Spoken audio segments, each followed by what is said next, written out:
Hello dear students, I hope you all are fine. Today I am going to cover the second part of the chapter The Mughal Empire, class 7th DAV board subject SST. हाँ जी बेटे, हमने अकबर के time का अब हमने पढ़ना है। तो इसमें सबसे पहले उनका टाइम पीरियड दिया हुआ है 1556 टू 1605 करंट एरा। उसके बाद उनका नाम दिया है जलालुद्दीन मोहम्मद अकबर। कहते जलालुद्दीन मोहम्मद अकबर जो हैं उन्होंने गद्दी के ऊपर वो विराजमान असेंडेड होता है, विराजमान हो जाना, उस गद्दी पे बैठ जाना, उस राज्य को चलाना शुरू कर देना, जो कि उन्होंने कर दिया था 14 ईयर्स की उम्र में। किसकी गाइडेंस के अंडर? बैराम खान नाम के पर्सन की गाइडेंस के अंडर, क्योंकि वो बहुत ही छोटे थे और बैराम खान जो हैं वो उनके ख़ास थे। उनकी एक गार्डियनशिप के अंडर जो है अकबर ने अपना जो राज्य है वो स्टार्ट कर दिया। ठीक है। और कहते कि उस समय जो मुगल्स हैं उनकी इंडिया में जो पोजीशन थी वो बहुत ज़्यादा स्ट्रॉन्ग नहीं थी। Hemu Vikramaditya had defeated the Mughals and captured Agra and Delhi. और उस टाइम कहते क्या हुआ था, हेमू विक्रमादित्य नाम का जो राजा था उसने मुगल्स को हरा के दिल्ली के ऊपर अपना कब्जा कर लिया था। In the second battle of Panipat the Mughals under the leadership of Bairam Khan defeated Hemu. और कहते जब पानीपत की दूसरी जंग हुई है, दूसरी बैटल हुई है, उसमें मुगल्स ने उसको हरा दिया। और किसकी गाइडेंस के अंडर? बैराम खान की गाइडेंस के अंडर हेमू को हरा दिया और हराकर दोबारा से जो मुगल हैं वो गद्दी के ऊपर आ गए। Agra and Delhi were taken back and the capital was set up at Agra. अब हेमू से आगरा और दिल्ली वापस लिए गए। ठीक है। और आगरा जो है उसको कैपिटल बना दिया गया। This made Bairam Khan enjoy a position of respect and power, but slowly differences developed between Akbar and Bairam Khan.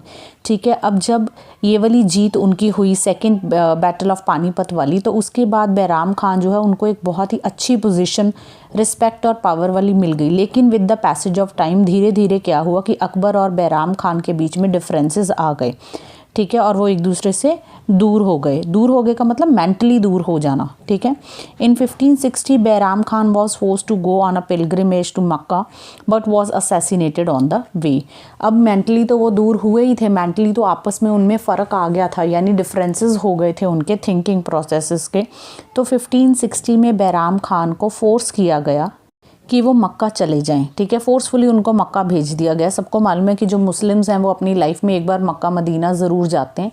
ठीक है। हज पे जाते हैं, तो उनको वहाँ भेज दिया गया, लेकिन रास्ते में ही उनको मार दिया गया। असैसिनेशन होता है किसी का मर्डर कर देना, किसी हाई पोजीशन होल्डर पर्सन का मर्डर हो जाना, that is assassination. Okay.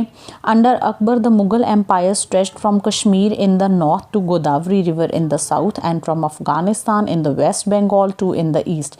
Means कहने का मतलब ये है कि अब अकबर का जो राज था वो बहुत ही ज़्यादा फैल गया था पूरे इंडिया में। अब अकबर का राज धीरे धीरे हो गया था, एक जगह से दूसरी जगह तक उसी का राज चल रहा था। ठीक है। From Afghanistan to West Bengal to east, हर तरफ अकबर का जो राज है वो चल रहा था। Akbar also conquered Gondwana, Chittor, Ranthambore, Bihar, Bengal, Kabul, Kashmir, Sindh, Deccan and Gujarat. Deccan यहाँ पे साउथ साइड को बोला गया है। ठीक है। तो कहते ये सारे ही जितने भी नाम बुक में आपके दिए गए हैं, इन सब को भी उसने कॉन्कर कर लिया था, यानी कि जीत लिया था, हासिल कर लिया था। Akbar setup an Ibadat Khana at Fatehpur Sikri where religious discussions were held every Friday evening. अब ये नाम से ही पता चलता है, इबादत का मतलब होता है वर्शिप करना। ठीक है। तो कहते कि अकबर ने एक जगह, इबादत खाना मतलब एक प्लेस ऐसी जो है फिक्स की थी फतेहपुर सीकरी नाम की जगह पे। ठीक है। फतेहपुर सीकरी में उसने इबादत खाना नाम की एक जगह बनाई, जहाँ पे रिलीजियस डिस्कशंस जो हैं वो एवरी फ्राइडे इवनिंग में की जाती थी। He started Din Ilahi in 1582 by blending the good points of all religion like Hinduism, Christianity, Jainism and other faiths with Islam. ठीक है। अब जो अकबर था वो क्योंकि हर रिलीजन में वो बिलीव करता था, वो फनेटिक नहीं था। फनेटिक होता है कट्टर होते हैं जो लोग सिर्फ अपने रिलीजन को सबसे टॉप पे मानते हैं और बाकियों को डिमीन करते हैं या उनको नीचा समझते हैं। तो अकबर ऐसा नहीं था। अकबर ने दीन इलाही मीन्स डिवाइन फेथ, यानी कि जो गॉड है वो एक है। ठीक है। और जो फेथ है हमारा सबका गॉड में वो सिमिलर है, इस चीज़ को पिक करके उसने 1582 में क्या किया कि सारे धर्मों के जितने अच्छे अच्छे पॉइंट्स थे वो इस एक चीज़ में उसने कर दिए, मिक्स कर दिए विद इस्लाम। इस्लाम के अंदर उसने अच्छे पॉइंट्स मिक्स कर दिए, किस किस के, हिंदुज़म के, क्रिश्चियनिटी के, जैनिज़्म के, यानी बाकी रिलीजन्स में उसको जो थिंकिंग, जो बाकी रिलीजन्स की आइडियोलॉजी उसको अच्छी लगी वो उसने अपने इस्लाम धर्म में मिक्स की और उसको लोगों तक उसने पहुंचाया। ठीक है। Din Ilahi was not a religion but a socio religious part to bridge the differences among different communities.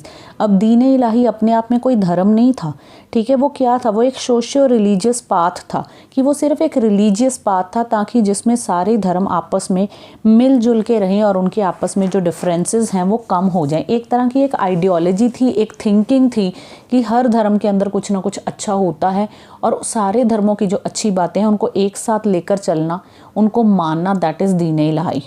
In 1605 Akbar passed away, he was buried at Sikandra 6 miles away from Agra. ठीक है, ये तो क्लियर है आपको। नेक्स्ट इज 1605 में अकबर जो है उनकी डेथ हो जाती है और उनको बरिड यानी दफनाया जाता है कहाँ, सिकंदरा नाम की जगह पे जो आगरा से 6 miles की दूरी पर है। Do you know boxes please आप खुद पढ़ लेना, ठीक है, अदरवाइज़ वीडियो बहुत ही लंबा हो जाएगा। डू यू नो बॉक्स में अकबर के जो 9 जेम्स हैं उनके नाम दिए हुए हैं, ठीक है, जिनको हम अकबर के 9 रत्न भी कहते हैं, जो कि उनकी दरबार में हमेशा ही ये 9 लोग मौजूद होते थे और ये 9 लोग जितने 9 जो पीपल थे इनकी अपनी एक प्लेस थी अकबर के दरबार में और इनका अपनी एक ख़ास जगह थी और इनमें कोई ना कोई टैलेंट था। तो आप प्लीज़ इन 9 लोगों के नाम और उनके टैलेंट्स यहाँ पे रीड कर लेना पेज नंबर 123 पे। अब हम चलते हैं जहांगीर की तरफ। इनका टाइम पीरियड है 1605 to 27 CE। Akbar was succeeded by his son Muhammad Sultan Salim. He ascended the throne in 1605 at Fort of Agra and assumed the name Jahangir, which means holder of the world. कहते अकबर के बाद उनके बेटे मोहम्मद सुल्तान सलीम, जो कि उनका actual name है, वो गद्दी पे आ गए 1605 में। कहाँ पे? आगरा का जो किला था उसमें उनको गद्दी पे बिठाया गया, ठीक है, और उनको नाम दिया गया जहांगीर, जिसका मतलब होता है दुनिया को होल्ड करने वाला पर्सन, जो दुनिया का राजा है। And the title Nuruddin, Nuruddin means light of faith, ठीक है, ये उसका मीनिंग दिया हुआ है। Fine. Akbar always addressed him as Shekhu Baba, और अकबर जो है वो अपने बेटे को हमेशा शेखू या शेखू बाबा कह के आवाज़ लगाते थे। एड्रेस का मतलब है बुलाना, उनको यही नाम से बुलाया करते थे। In 1606 Jahangir son prince Khusro escaped from Agra.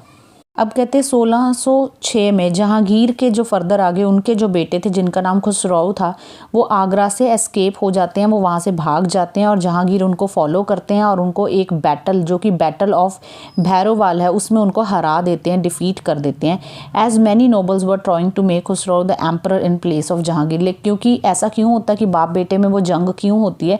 क्योंकि बाहर के बहुत सारे लोग जो हैं वो बेटे को भड़का देते हैं और उसको जहांगीर की जगह पे राजा बनाने की बात रखते हैं। तो जहांगीर जो है अपने खुद के ही बेटे को वहाँ पे डिफीट करते हैं बैटल ऑफ भैरोवाल में।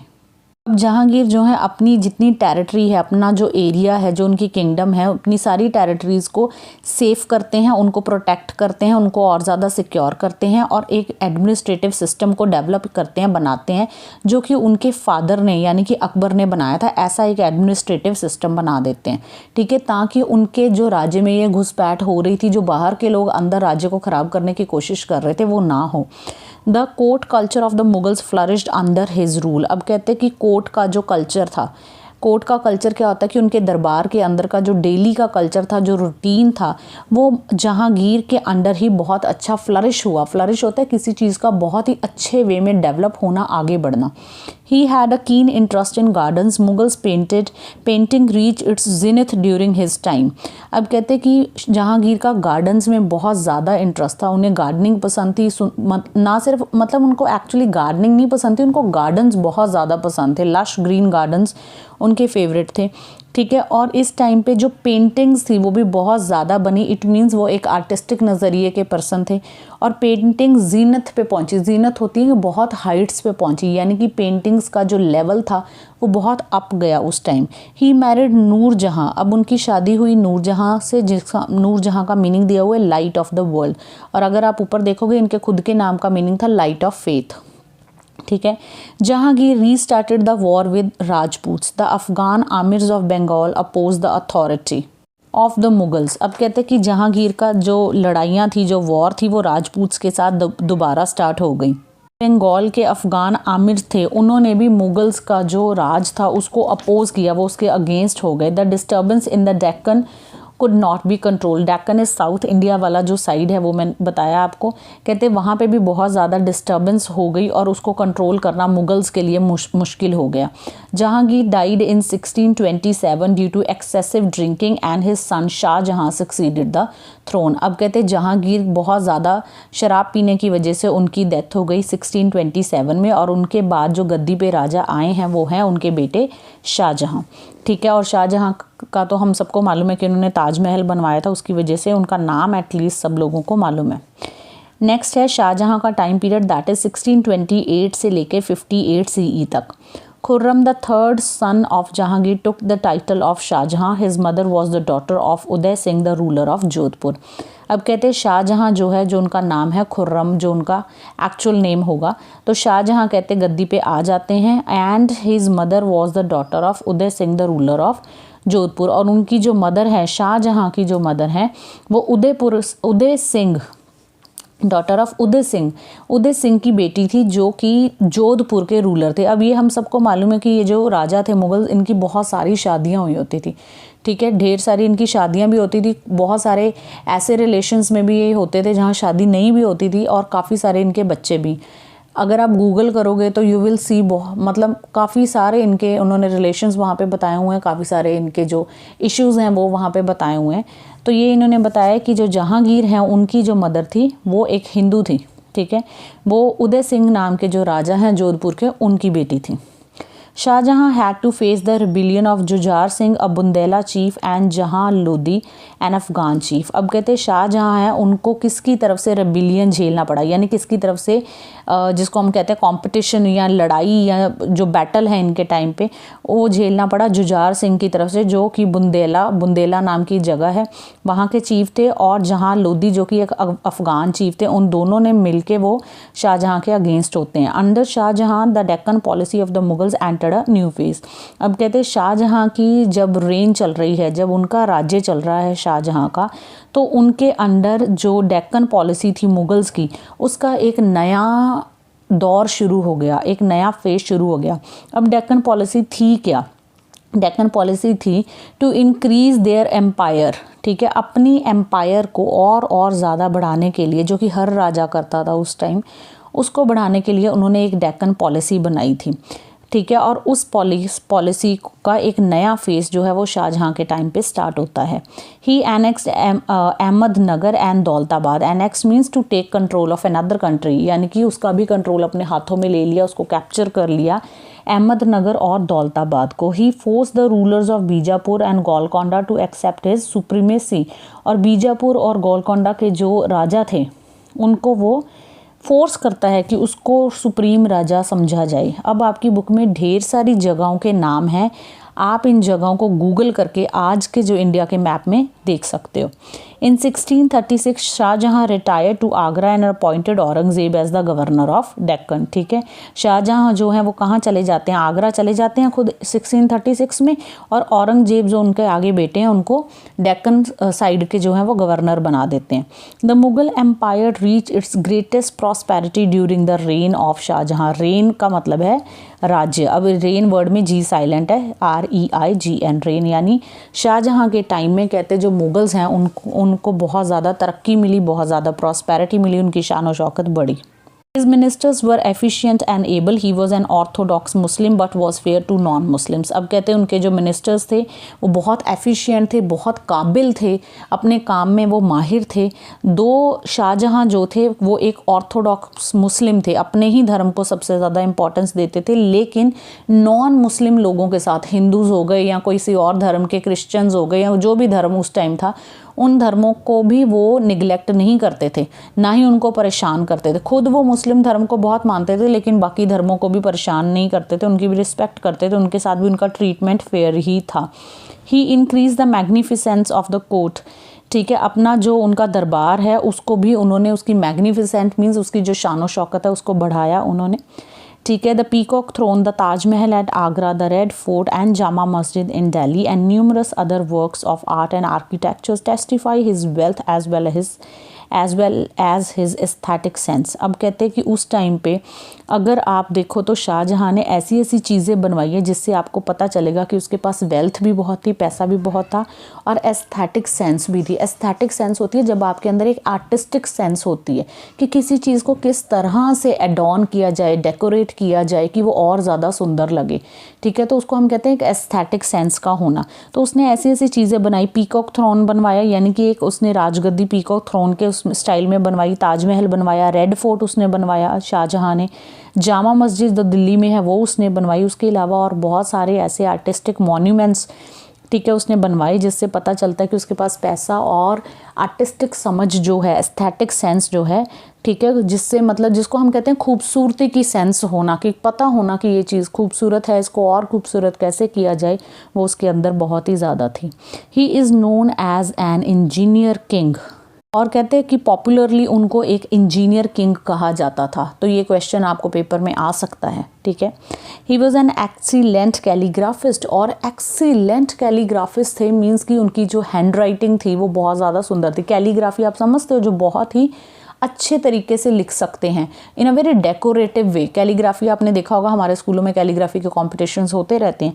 तो he was calligraphist at that time, means उनका लिखने का जो एक ढंग था उनका वो बहुत ही ज़्यादा अच्छा था, एक्सीलेंट था। He gave patronage to scholars, artisans and craftsman.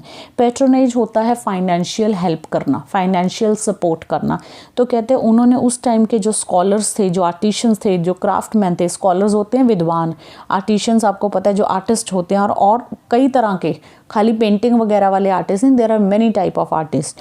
Craftsman थे, ठीक है, मीनाकारी करने वाले, स्कल्पचर्स बनाने वाले, इन सब लोगों को उन्होंने फाइनेंशियल सपोर्ट किया। Poetry, music, painting, dance, astronomy, mathematics and medicine flourished under this intelligent emperor. और इस कहते इस इंटेलिजेंट राजा के अंडर इन ये सारी चीज़ें बहुत ही अच्छे से फ्लरिश हुई, डेवलप हुई, पोइट्री, म्यूज़िक एट्सेट्रा, ये सब कुछ। In September 1657 Shahjahan fell ill. Immediately his sons started making preparation for capturing the throne. In 1658, Aurangzeb took over the throne and imprisoned his father, who died in captivity in 1666. कहते कि 1657 में शाहजहाँ जो हैं कि वो बीमार हो जाते हैं और उनके जो बेटे हैं वो सारे कॉन्स्पायर करने लग जाते हैं, ठीक है, तरीके सोचने लग जाते हैं कि अब गद्दी पे कौन बैठेगा, मैं बैठूंगा या मैं बैठूंगा, सब स्टार्ट हो जाते हैं प्रेपरेशंस करनी। और 1658 अगले ही साल औरंगज़ेब जो है वो उस गद्दी को हथिया लेते हैं और अपने जो फादर हैं उनको जेल में डाल देते हैं। कैप्टिविटी होता है जेल में डाल देना, और वो कैप्टिविटी में ही 1666 में उनकी डेथ हो जाती है शाहजहाँ की। अब पढ़ते हैं हम औरंगज़ेब के बारे में। कहते आगरा को हथिया लेने के बाद, उसको कैप्चर कर लेने के बाद जो औरंगज़ेब है वो अपने आप को खुद ही राजा घोषित कर देता है, अपने आप को खुद ही क्राउन कर लेता है। क्राउन हिमसेल्फ मीन्स अपने आप को खुद ही ताज पहना लेना। और ये 6th मुग़ल एम्परर थे जो औरंगज़ेब थे, और मुहीउद्दीन मोहम्मद इनका एक्चुअल नेम था। ये आपकी बुक में नहीं दिया हुआ, ठीक है, लेकिन इनका एक्चुअल नेम था मुहीउद्दीन मोहम्मद, और 6th मुग़ल एम्परर थे। अपने आप को खुद ही क्राउन पहना के इन्होंने राजा घोषित कर लिया और अपने फादर को जेल में डाल दिया, और इनको टाइटल दिया गया था आलमगीर का।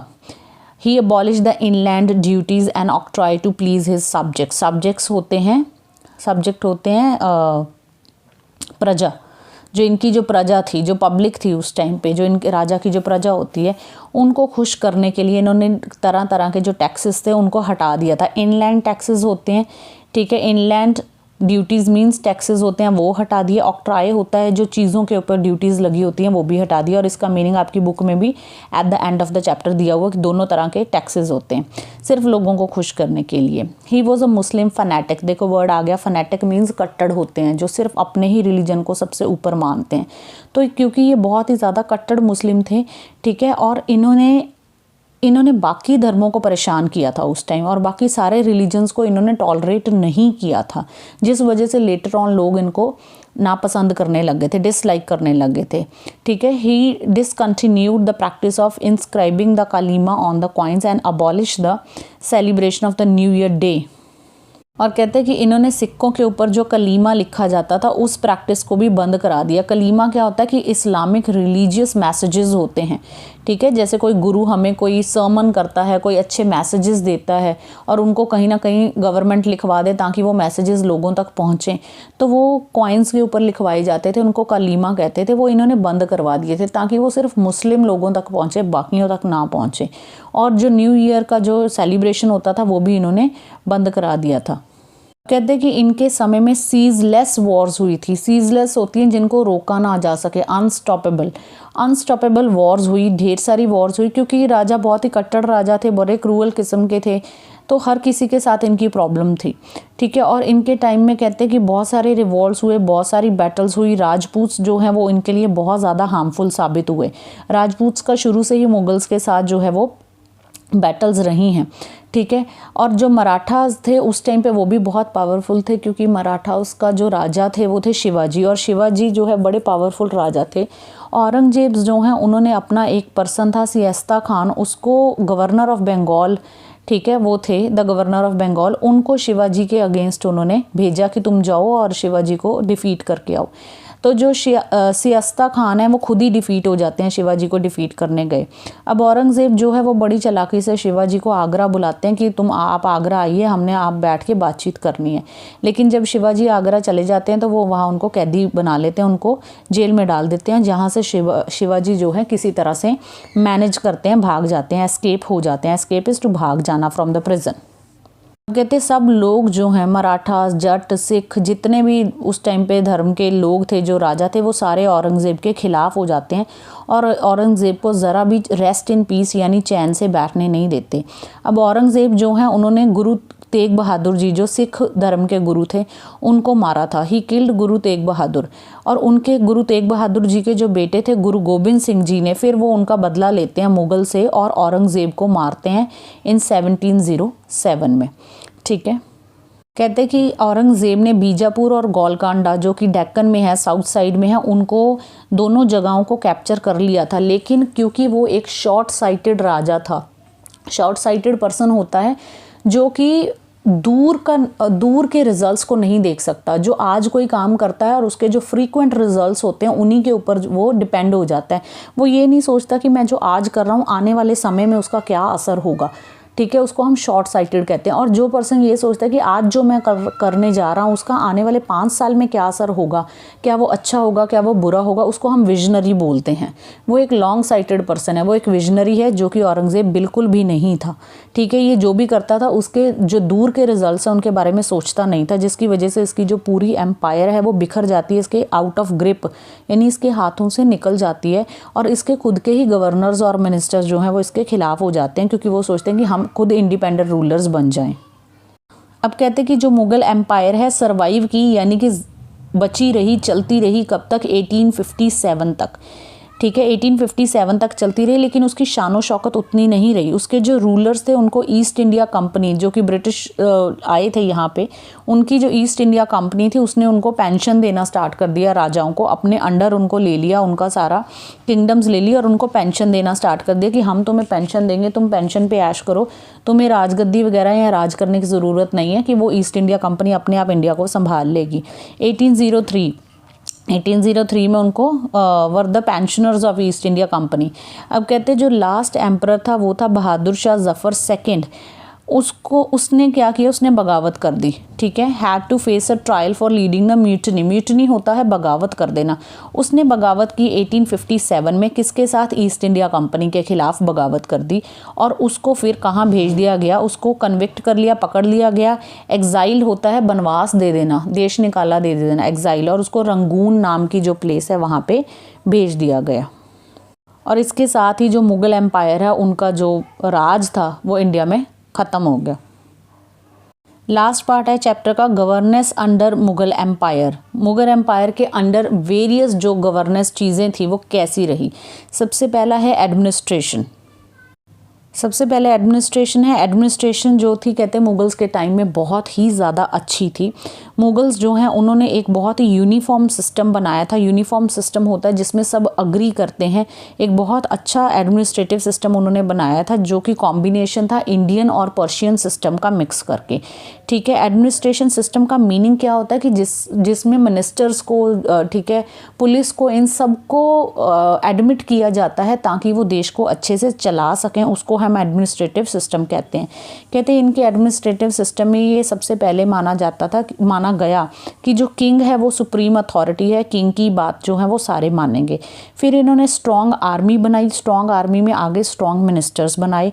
पूरी कंट्रीज़ को सूबाज में डिवाइड किया गया। सूबाज मीन्स प्रोविंसेस हो गए, या जिनको आज हम स्टेट्स कह दें, स्टेट्स हो गई। आज के टाइम की स्टेट्स उस टाइम के प्रोविंसेस हो गए। और उन हर सूबा के अंदर सूबेदार जो हैं उनको अपॉइंट किया गया।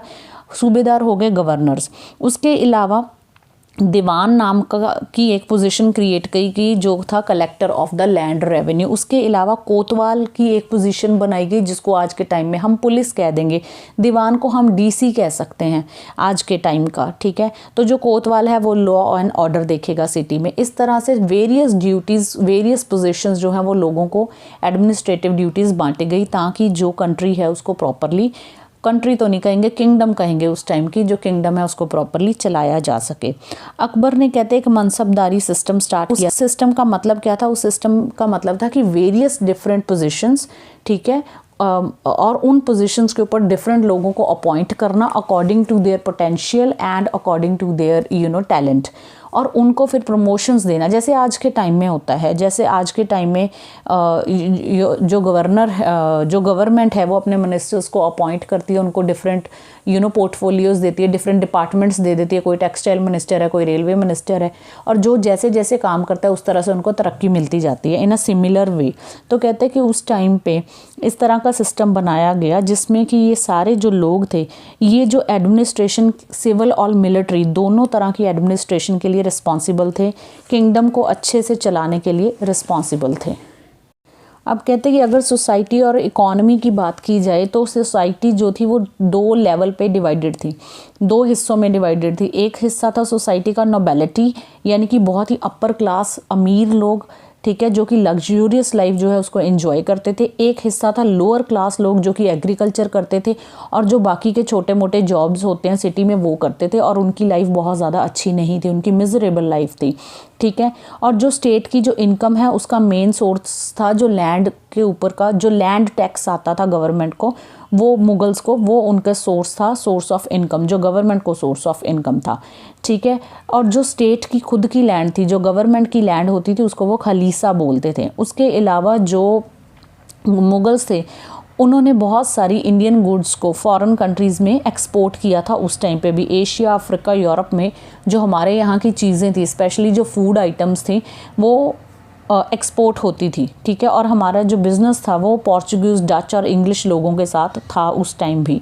और मुग़ल एम्परर्स जो थे वो ट्रेड काफ़ी करते थे, और उन्होंने ट्रेड को एनकरेज करने के लिए क्या क्या बनवाए थे? एक तो रोड्स बनवाई थी, एक सराएं बनवाई थी। सराएं जिसको हम सरां बोलते हैं, मोटल्स, ठीक है, रुकने के लिए, लोगों के रुकने के लिए, और इसका रेस्ट हाउसेज इन्होंने इसको बोला हुआ है, ठीक है, वो भी बनवाए थे। आगे है रिलीजन। अब रिलीजन कैसा था वो हम पहले ही डिस्कस कर चुके हुए हैं।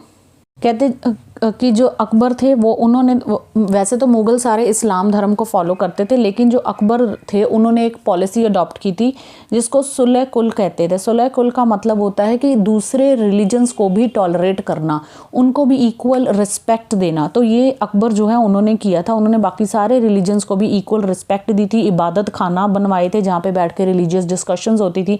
इवन शाहजहाँ जो है वो भी बाकी रिलीजन्स को टॉलरेट करते थे। लेकिन जो औरंगज़ेब थे, he was a staunch Muslim. Staunch means very strict Muslim. वो बड़े फनेटिक थे, स्ट्रिक्ट मुस्लिम थे। उन्होंने बाकी जो रिलीजन्स थे उनको टॉलरेट नहीं किया। स्पेशली उन्होंने हिंदुओं को फोर्स किया कि जितने हिंदू हैं वो मुस्लिम बन जाएं और इस्लाम को अडॉप्ट कर दें। प्लस उन्होंने जाजिया उनके ऊपर, हिंदूज़ के ऊपर लगा दिया। Jizya is a kind of a tax जो उन्होंने हिंदूज़ के ऊपर लगा दिया, जिसकी वजह से जितने हिंदू थे और बाकी धर्म के लोग थे वो उनके अगेंस्ट हो गए। और उनकी इन्हीं पॉलिसीज़ की वजह से जो मुग़ल एम्पायर थी वो वीक हो गई। लोगों ने उनको डिसलाइक करना शुरू कर दिया औरंगज़ेब के टाइम पे। अब आ जाते हैं लिटरेचर, आर्ट और आर्किटेक्चर की तरफ। ये भी हम पहले पढ़ चुके हैं कि मुग़ल्स के टाइम पे आर्ट, लिटरेचर, आर्किटेक्चर जो है वो बहुत ज़्यादा फ्लरिश हुआ, बहुत ज़्यादा अच्छे वे में वो डेवलप हुआ। लेकिन औरंगज़ेब ने आके सारा कुछ ख़त्म कर दिया क्योंकि उसको फाइन आर्ट्स और इन सारी चीज़ों में ज़रा भी इंटरेस्ट नहीं था। All the great works of Sanskrit, Rajatarangini, Ramayana, Mahabharata, Purana, ये सब जो है इनको अरेबिक में ट्रांसलेट किया गया। ठीक है, मुगल्स ने इनको ट्रांसलेट करवाया। हिस्ट्री जो है उसको भी उन्होंने लिखवाया। फाइन, बाबरनामा लिखी गई, अकबरनामा लिखी गई, ऐन अकबरी लिखी गई। ठीक है, उसके अलावा Jahangir was a scholar of a Persian language. Jahangir जो थे वो एक विद्वान थे पर्शियन लैंग्वेज के, और उन्होंने भी जो है बुक्स लिखवाई गई। शाहजहाँ ने तो जो उनके टाइम पे हमने अभी पढ़ा है, जितने भी आर्टिस्ट थे, क्राफ्टमैन थे, उनको पेट्रोनेज किया, यानी उनको फाइनेंशियल हेल्प की ताकि और ज़्यादा जो फाइन आर्ट्स है वो बढ़ जाए। ठीक है, ये सारी चीज़ें फाइन आर्ट्स में काउंट होती हैं। फाइन आर्ट्स का मतलब सिर्फ पेंटिंग नहीं होता। अब कहते हैं मुग़ल रूल के टाइम पे म्यूज़िक जो है वो भी बहुत ज़्यादा फ्लरिश हुआ। तानसेन का नाम हम सब ने सुना है। तानसेन जो है वो अकबर के दरबार के सबसे जो कहते हैं ना मेन पर्सन थे, गायक थे, जिनका हमने सुना है कि वो अपनी गायकी से दिए जला देते थे। ठीक है, उनकी पोइट्री बहुत ज़्यादा पॉपुलर थी। बीरबल का नाम हमने सुना है, that he was a very intelligent person. तो ये सारा कुछ था। उसके अलावा उन्होंने जितने भी ये मॉन्यूमेंट्स बनाए थे ये हम सारे पहले पढ़ चुके हैं। Akbar build famous Humayun Tom in Delhi, Fatehpur Sikri and बुलंद दरवाज़ा नियर आगरा। जहांगीर ने गार्डन्स बनवाए थे, शालीमार बाग बनवाया था। ठीक है, और शाहजहाँ को हम इंजीनियर एम्परर कहते हैं। उन्होंने रेड फोर्ट, जामा मस्जिद, ताजमहल बनवाया था। लेकिन ये सारा कुछ औरंगज़ेब ने आके बिल्कुल इसका सत्यानाश कर दिया। उसने सारा कुछ ख़त्म कर दिया। वो एक तरह का क्रूअल राजा था, फाइन आर्ट्स नहीं पसंद करता था। Very, we can say cruel is the best word for him.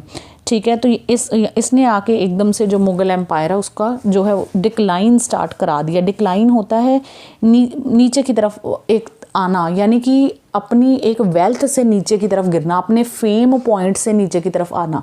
कि पहले तो बहुत फेमस हो गए, लोगों ने मुग़ल्स को इतना पसंद किया, लेकिन औरंगज़ेब ने आके वो सारी जो लाइकिंग थी लोगों के मन में उसको डिसलाइक में चेंज कर दिया और मुग़ल एम्पायर का डिक्लाइन आ गया। ठीक है, अब मुझे डिक्लाइन का एग्जैक्ट वर्ड याद नहीं आ रहा, होपफुली आपको समझ आ गया होगा मैं क्या कह रही हूँ। तो आपके पेज नंबर 127 में सारे यहाँ पे मेन पॉइंट्स दिए हुए हैं कि जो मुग़ल्स है उनका डिक्लाइन क्यों हुआ था। ठीक है, एक तो हमने पहले डिस्कस कर लिया, वो रिलीजियस इनटॉलरेंस औरंगज़ेब ने क्रिएट कर दी। मुग़ल्स जो हैं वो did not have any rule of succession, hence the death of each ruler resulted in bloody wars and conspiracies बहुत हुई। ठीक है, रूल ऑफ सक्सेशन नहीं था कोई, कि एक राजा हटता है तो उसकी जगह पे कोई रूल ही नहीं था कि कौन आके बैठेगा। आपस में परिवार में ही झगड़े बहुत थे। वीक और इनसफिशिएंट सक्सेसर्स थे जो आ जाते थे गद्दी के ऊपर और कुछ बनता नहीं था। करप्ट ऑफिशियल थे, heavy burden of land revenue था। ये सारा नीचे दिया हुआ है, आप इसको पढ़ लेंगे तो क्लियर हो जाएगा। काइंड ऑफ अ चैप्टर की एक तरह की समरी है, बट पॉइंट्स बहुत इंपॉर्टेंट है और ये क्वेश्चन पेपर में बनता है। ठीक है, डिक्लाइन ऑफ मुग़ल एम्पायर वाला पेज 127 पे। So here finishes this chapter. I know video लंबा हो गया। नेक्स्ट टाइम जो भी मैं चैप्टर बनाऊंगी मैं कोशिश करूंगी कि मैं उसकी सिर्फ आपको समरी दूं ताकि वीडियो शॉर्ट बने। होपफुली आपको समझ आ गया। ठीक है, मिलते हैं नेक्स्ट चैप्टर पे। Till then take care, bye bye.